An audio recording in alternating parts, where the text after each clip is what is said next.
කුරුඳු මේ විදියට බිව්වොත් බර අඩු වෙනවා. බලන්නකෝ. ඉතින් මේකට අපිට කුරුඳු පොතු ගන්නත් පුළුවන්, කුරුඳු කුඩු ගන්නත් පුළුවන්.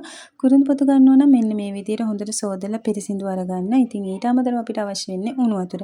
ඉතින් මේ ඔයාලට පුළුවන් හැමදාම රැයට කාලා නිදා ගන්න යනකොට මෙන්න මේ වගේ කුරුඳු පොතු කෑල්ලක් හොදලා අරගෙන මෙන්න මේ විදියට වීදුරුවට දාලා ඒකට ඔයාලා බොන ප්‍රමාණයට අවශ්‍ය ප්‍රමාණයට වතුර දාගන්න උණු වතුර දාලා මද රස්නෙට එනකම් වහලා තියන්න.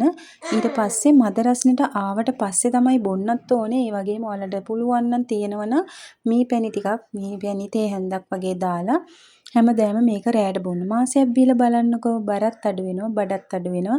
මේවා ස්වභාවික දේවල් නිසා ළමයි බය වෙන්න ඕනේ නැහැ. අපිට පුළුවන් ওই වගේ චූටි දේවල්, gedara තියෙන දේවල් වලින් අපිට ලස්සන වෙන්න, නිරෝගී වෙන්න නේද? අපි සල්ලි දීලා ලොකු දේවල් කරනවට වඩා හොඳයි මේවා කාලයක් යනකොට තමයි අපිට රිසල්ට් එක ලැබෙන්නේ. ඉවසීමෙන් කරන්න. හැමෝම එහෙනම් පරිස්සමෙන් ඉන්න මං යනවා. බයි.